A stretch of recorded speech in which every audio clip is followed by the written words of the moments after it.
ನಮಸ್ಕಾರ ವೀಕ್ಷಕರೇ, ಇದು ನಾವು ತರಿಸಿರೋ ವಾಟರ್ಮೆಲನ್ ಸೀಡ್ಸು ಬಾಯರಿಂದ ಬಾಕ್ಸ್ ಈ ಥರ ಬಂದಿದೆ. ಒಂದು ಬಾಕ್ಸಲ್ಲಿ 6 ಪಾಕೆಟ್ಸ್ ಇದ್ದಾವೆ. ಓಪನ್ ಮಾಡೋಣ ಇವಾಗ ಬಾಕ್ಸ್ನ.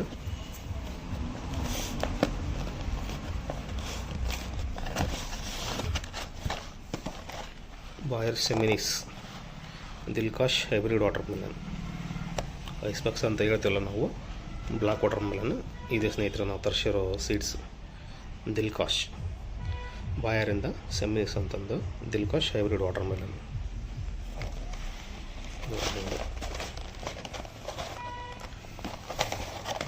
ಜಸ್ಟ್ ಓಪನ್ ಮಾಡಿದ್ದೀವಿ ನಾವು. ಲಾಟ್ ನಂಬರ್ ಕೂಡ ಇದೆ.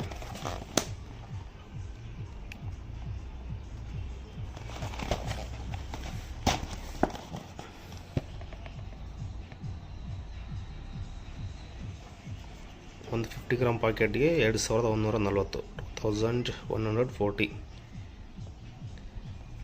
Date of test 19th November 2024 ಇದೆ. ಎಕ್ಸ್ಪೈರೇಷನ್ ಅಪ್ ಟು 18th 8 2025, ಅಂದರೆ 18 ಆಗಸ್ಟ್ 2025 ಇದೆ ಸ್ನೇಹಿತರೆ. ಇದು ಅಷ್ಟು ಅಲ್ಲಿವರೆಗೂ ನಾವು ಯೂಸ್ ಮಾಡ್ಬೋದು. 300 ಗ್ರಾಮ್ ಪ್ಯಾಕೆಟ್ ಬರುತ್ತೆ ಟೋಟಲ್. ಇದು 6 ಪ್ಯಾಕೆಟ್ಸ್ ಇರ್ತವೆ ಒಂದು ಬಾಕ್ಸಲ್ಲಿ.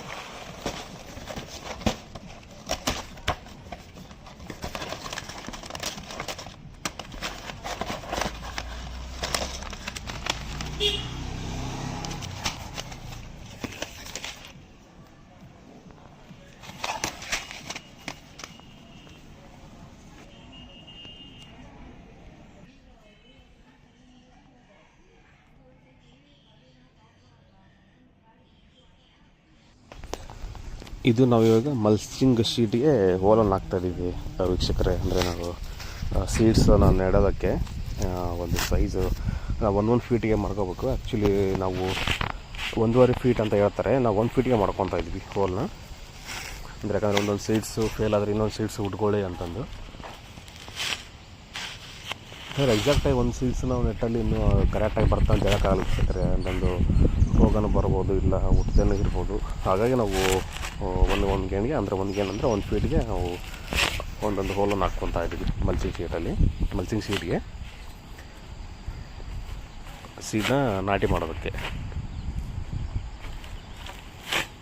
ಜಸ್ಟ್ ಒಂದು ಪೈಪ್ ತೊಗೊಂಡು PVC ಪೈಪ್, ಇದು ನಾರ್ಮಲ್ PVC ಪೈಪಲ್ಲಿ ನಾವು ಹೋಲ್ ಮಾಡ್ತಾ ಹೋಗ್ತಾ ಇದ್ದೀವಿ.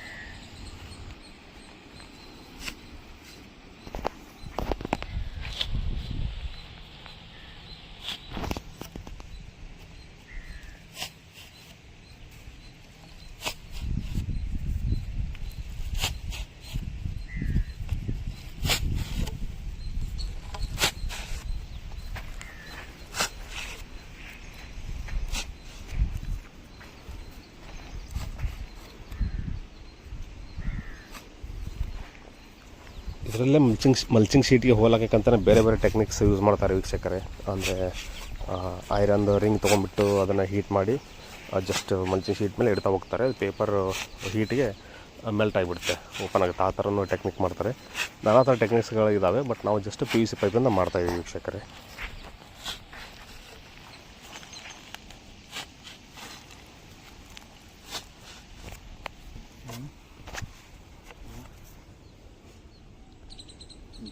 ಎರಡು ಇಂಚು 1.5 ಇಂಚ್ ಡಿಸ್ಟೆನ್ಸ್ 1 ಫೀಟ್. 1 ಫೀಟ್ ಒಳಗೆ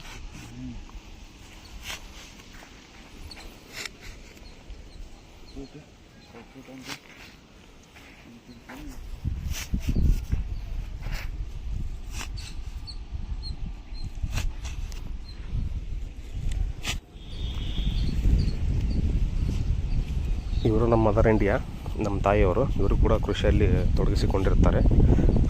ಇವರಿಂದಲೇ ನಮಗೆ ಕೃಷಿಯಲ್ಲಿ ಸಕ್ಸಸ್ಫುಲ್ಲಾಗಿ ಕೃಷಿ ಮಾಡೋಕ್ಕಾಗಿರೋದು. ಇವಾಗೇನು ಮಾಡ್ತೀವಿ ನಾವು, ಈಗೇನು ಹೋಲ್ ಹಾಕಿದ್ದೀವಲ್ಲ ನಾವು ಮಲ್ಚಿಂಗ್ ಶೀಟ್ ಮೇಲೆ ಫಿಟ್ ಮಾಡ್ಕೊಳ್ಳೋಕ್ಕೆ, ಅದನ್ನೇ ನಾವು ಪೈಪಿಂದ ಪ್ರೆಸ್ ಮಾಡಿದ್ರೆ ಸ್ವಲ್ಪ ಮಣ್ಣು ಗ್ಯಾಪ್ ಆಗಿರುತ್ತೆ, ಒಳಗಡೆ ಹೋಗಿರುತ್ತೆ ಪ್ರೆಷರಿಂದ. ಹಾಗೆ ನಾವು ಅದನ್ನು ಮಲ್ಚಿಂಗ್ ಶೀಟ್ ಲೆವೆಲ್ಗೆ ತೊಗೊಂಬರ್ತಾಯಿದ್ದೀವಿ. ಮಲ್ಚಿಂಗ್ ಶೀಟ್ ಲೆವೆಲ್ಗೆ ಮಣ್ಣು ಹಾಕ್ಕೊಂಡು ಆ ಫಿಟ್ನ ಕ್ಲೋಸ್ ಮಾಡ್ಕೊತಾ ಇದ್ದೀವಿ, ಗ್ಯಾಪ್ ಬೇಡ ಅಂತಂದು. ಯಾಕಂದರೆ ನಾವು ಸೀಡ್ಲಿಂಗ್ಸ್ನ ಬೀಜನ ನಾಟಿ ಮಾಡಿದಾಗೆ ಫುಲ್ ಕೆಳಗಡೆ ಹೋಗ್ಬಿಡ್ತಂದರೆ ಅಲ್ಲಿ ಗ್ಯಾಪ್ ಆಗುತ್ತೆ ಮಣ್ಣು, ಅಂದರೆ ಕರೆಕ್ಟಾಗಿ ಹುಟ್ಟಲ್ಲ, ನಮಗೆ ಸಸಿ ಕರೆಕ್ಟಾಗಿ ಹುಟ್ಟಲ್ಲ. ಅದರಿಂದ ನಾವು ಒಂದು ಪಿಟ್ಸ್ನೆಲ್ಲ ಕ್ಲೋಸ್ ಮಾಡ್ಕೊಂಡು ಬರ್ತಾಯಿದ್ದೀವಿ. ಮಣ್ಣಾಕಿ ಮಲ್ಚಿಂಗ್ ಶೀಟ್ ಲೆವೆಲ್ಗೆ ನಾವು ಮಣ್ಣನ್ನು ತೊಗೊಂಬರ್ತಾಯಿದ್ದೀವಿ, ಗ್ಯಾಪ್ ಬಿಡೋದು ಬೇಡ ಅಂತಂದು.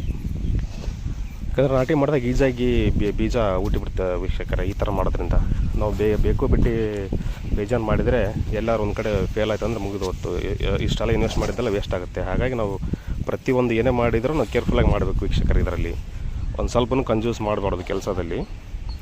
ಅದು ನೆಸೆಸಿಟಿ ಏನು ಬೇಕೋ ಅದು ಮಾಡಲೇಬೇಕು ವೀಕ್ಷಕರೇ ನಾವು ನೋಡಿ. ಯಾಕಂದರೆ ಪಿಟ್ಸ್ ನಾವು ಪೈಪಿಂದ ಪ್ರೆಷರ್ ಮಾಡಿದಾಗ ಹೋಲಾಕಕ್ಕೆ ಅದು ಮಣ್ಣು ಲೆವೆಲ್ ಆಗಿರಲ್ಲ. ಈಗ ನೋಡಿ ಎಷ್ಟು ನೀಟಾಗಿ ಕಾಣ್ತಾಯಿದೆ, ನೋಡಿ ಲೆವೆಲಾಗಿ ಕಾಣ್ತಾಯಿದೆ ಹೋಲಲ್ಲಿ ಪಿಟ್ಸಲ್ಲಿ ಮಣ್ಣು ಗ್ಯಾಪೇ ಇಲ್ಲ ನೋಡೋಕ್ಕೆ, ಅದ್ರ ಲೆವೆಲಾಗಿ ಬಂದಿದೆ. ನಾವು ಮೇಲ್ಗಡೆ 1 ಇಂಚು 2 ಇಂಚು ಕೆಳಗಡೆ ಬೀಜ ಇಟ್ಬಿಟ್ಟು ಸಾಕು, ಮೊಳಕೆ ಬಂದುಬಿಡುತ್ತೆ, ಆರಾಮಾಗಿ ಬಂದುಬಿಡುತ್ತೆ.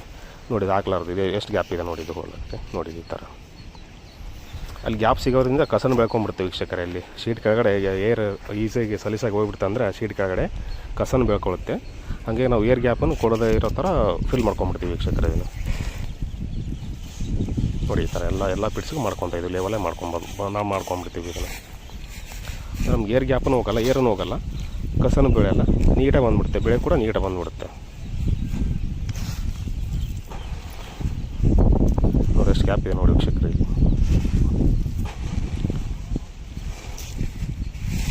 ಲೆವೆಲಾಗಿ ಮುಚ್ಕೊಂಬಿಡೋದು, ಇಷ್ಟು ಲೆವೆಲ್ ಮಾಡ್ಕೊಂಬಿಡೋದಾಯಿತು. ಏನು ಅವಸರ ಅರ್ಜೆಂಟ್ ಏನು ಮಾಡೋದಿಲ್ಲ, ನಾವು ಇಷ್ಟೇ ಮಾಡಿರ್ತೀವಂತ ಇಷ್ಟು ಮಾಡ್ಕೊಳ್ಳೋಕ್ಕೆ ಏನು 1 ದಿವಸ 2 ದಿವಸ ಆದರೆ ಸಾಕು, ಮುಗಿಸ್ಕೊಂಬಿಡ್ತೀವಿ ಆರಾಮಾಗಿ.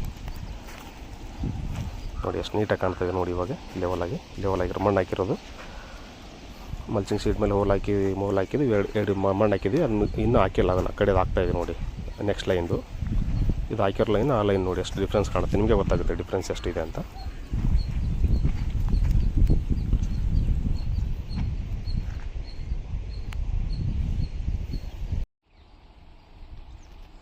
ಇದು ವಾಟರ್ ಮೆಲನ್ ಸೀಡ್ಸ್ ನೋಡಿ ವೀಕ್ಷಕರೇ, ಕಲ್ಲಂಗಡಿ ಹಣ್ಣಿನ ಬೀಜಗಳು. ಇದಕ್ಕೆ ಕೆಮಿಕಲ್ ರೆಡ್ ಮಾಡಿರ್ತಾರೆ, ರೆಡ್ ಕಲರ್ ಏನಿದೆಲ್ಲ ಅದು ಕೆಮಿಕಲ್, ಅದು ಥಿರಮ್ಮು ಯಾವುದೋ ಪೌಡ್ರ್ ಯೂಸ್ ಮಾಡ್ತಾರೆ ಅದಕ್ಕೆ. ನೋಡಿ ಈ ಥರ ಬರುತ್ತೆ. ಇದು ದಿಲ್ಕಾಶ್ ಸೀಡ್ಸ್. ಇದು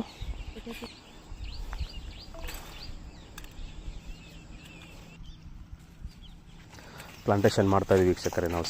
ಸೀಡ್ನ ಬೀಜ ಬಿತ್ತನೆ ಮಾಡ್ತಾಯಿದ್ದೀವಿ. ಒಂದೊಂದು ಪಿಟ್ಟಲ್ಲಿ ಒಂದೊಂದು ಸೀಡ್ಸ್ ಇಡ್ತಾ ಹೋಗ್ತಾಯಿದ್ದೀವಿ.